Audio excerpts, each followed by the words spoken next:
प्रभु जी, कैसे पति को माने परमेश्वर? हाँ, पति परमेश्वर होते हैं। भागवत के 7वें स्कंद में देखिए, मैं आज जो भी चर्चा कर रहा हूँ मैं आपको रेफरेंस दे रहा हूँ, या तो भागवत का या शास्त्रों का रेफरेंस, क्योंकि हमारी संस्कृति उसी के ऊपर आधारित है। अंग्रेजों ने यही किया।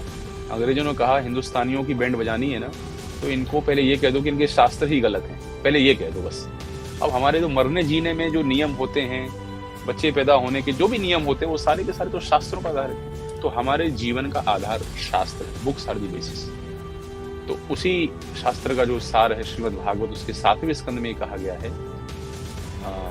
7वें स्कंद में आश्रम अलग अलग, ब्रह्मचारी के क्या लक्षण हैं, क्या कर्तव्य हैं, गृहस्थ के क्या लक्षण हैं, वो गृहस्थ के वहां पर जो कर्तव्य बताए गए हैं, वहां पर जो पति है उसके लक्षण पहले बताए गए कि पति को किस प्रकार का होना चाहिए। और उन लक्षणों को बताने के पश्चात फिर बताया गया है कि यदि स्त्री इस प्रकार के भगवान के शुद्ध भक्त, ऐसा पति जो भगवान का भक्त है, भगवान का शुद्ध भक्त है, सिर्फ ऐसे पति की ही सेवा करे तो जीवन का परम लक्ष्य प्राप्त कर सकती है। और ये स्त्रियों का सतीत्व कहलाता है। और सतीत्व में वो शक्ति है, शास्त्र में इसकी कथा आती है कि जैसे माता सावित्री की कथा आती है।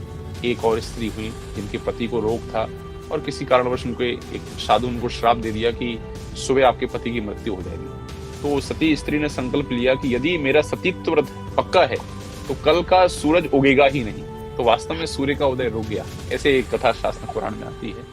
तो ये सतीत्व की शक्ति है। तो क्या करें भाई, पति को परमेश्वर माने कि ना माने? तो इसमें देखिए हर चीज में स्तर होते हैं अलग अलग।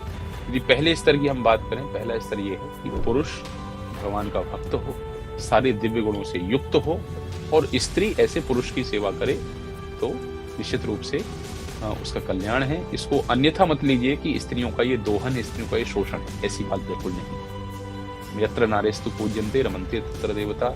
स्त्रियों के बहुत सम्मान की बात शास्त्रों में कही गई है। राजा का पद था तो रानी का पद था, और राजमाता का पद भी था। राम जी बिना माता सीता के बैठे नहीं यज्ञ करने, सोने की सीता बनाई गई, उसके बाद यज्ञ हुआ। आज भी जब विवाह संस्कार होता है तो कहते हैं कि जो भी यज्ञ पुण्य जो भी कार्य होते हैं उसका आधा हिस्सा पत्नी को प्राप्त होता है। तो कोई स्त्रियों के प्रति कोई हे दृष्टि नहीं, कोई उनको नीचा नहीं माना गया, लेकिन अपनी अपने जिम्मेदारियां दोनों की रही है। तो पति भगवान का भक्त हो, दिव्य गुणों से युक्त हो, और ऐसे पति की सेवा यदि पत्नी करे तो ये परमेश्वर उसको माना जा सकता है।